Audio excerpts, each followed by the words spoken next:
തമിഴ് ശൈവ സിദ്ധാന്തമനുസരിച്ച് ജ്ഞാനോദയം ലഭിച്ച അത്ഭുത സിദ്ധികളുള്ള 18 മഹാപുരുഷന്മാരെയാണ് 18 സിദ്ധർ എന്ന് വിളിക്കുന്നത്. ഇവർ കേവലം സന്യാസിമാരായിരുന്നില്ല, മറിച്ച് വൈദ്യശാസ്ത്രം, ജ്യോതിഷം, രസതന്ത്രം, തത്വചിന്ത എന്നീ മേഖലകളിൽ അഗാധ ജ്ഞാനമുള്ളവരായിരുന്നു. സിദ്ധർ എന്ന വാക്കിന് സിദ്ധി നേടിയവർ എന്നാണ് അർത്ഥം.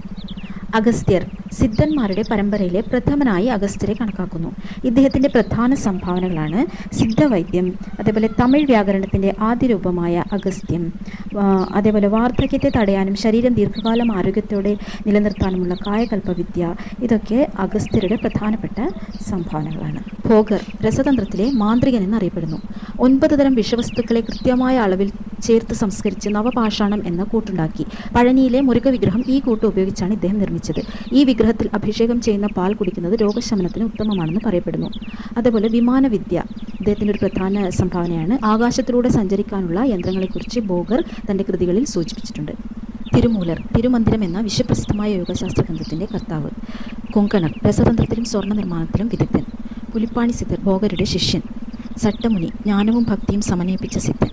രാമദേവർ അറബ് രാജ്യങ്ങളിൽ യാക്കോബ് എന്ന പേരിൽ അറിയപ്പെട്ടു എന്ന് പറയപ്പെടുന്നു. കുടുംബൈ സിദ്ധർ ലളിതമായ പാട്ടുകളിലൂടെ തത്വചിന്തകൾ പറഞ്ഞ സിദ്ധർ. ഇടയ്ക്കാടർ ആട്ടിടയനായി വേഷം കെട്ടി പ്രവചനങ്ങൾ നടത്തിയിരുന്ന സിദ്ധർ.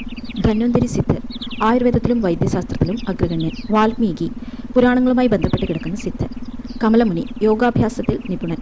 പാമ്പാട്ടി സിദ്ധർ കുണ്ടലിനി ശക്തിയെ പാമ്പിനോട് ഉപമിച്ച് പാട്ടുകൾ രചിച്ച സിദ്ധർ.